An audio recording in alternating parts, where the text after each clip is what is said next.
Hi,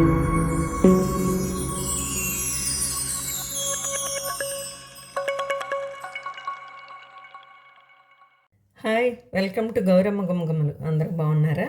నేను ఈరోజు meal maker fry చూపిస్తున్నాను. దానికి మీల్ మేకరు వేడి నీళ్ళలో నానబెట్టి 5 నిమిషాలు తర్వాత దాన్ని గట్టిగా పిండి ఇలా మిక్సీలో వేసి పెట్టుకున్నాను.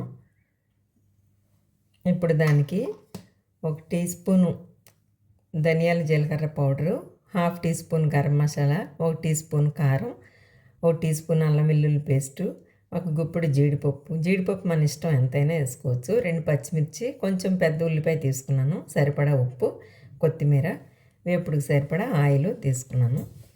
ఇప్పుడు ఉల్లిపాయలు పచ్చిమిర్చి చిన్న ముక్కల కింద కట్ చేసుకోవాలి.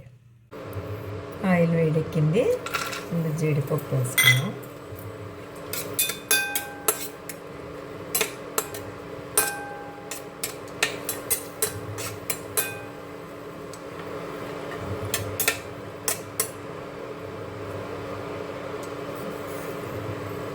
ఇందులోనే ఉల్లిపాయ ముక్కలు కొంచెం వేగనివ్వాలి. ఉల్లిపాయ పూర్తిగా వేగక్కర్లేదు, 3 వంతులు వేగిన తర్వాత అందులో అల్లం వెల్లుల్లి, గరం మసాలా, ధనియాల పొడి, కారం, ఉప్పు అన్నీ వేసుకోవాలి. ఇప్పుడు ఈ మీల్ మేకర్ కూడా వేసేస్తున్నాను. ఇదంతా బాగా కలిపి దగ్గర పడే వరకు వేగనివ్వాలి. ఇప్పుడు అన్నీ కలిసాయి కదా, ఇప్పుడు దీన్ని అలా సిమ్లో వేగనివ్వాలి. మీల్ మేకర్ వేపుడు రెడీ అయింది. నచ్చితే like, share and subscribe. Thank you.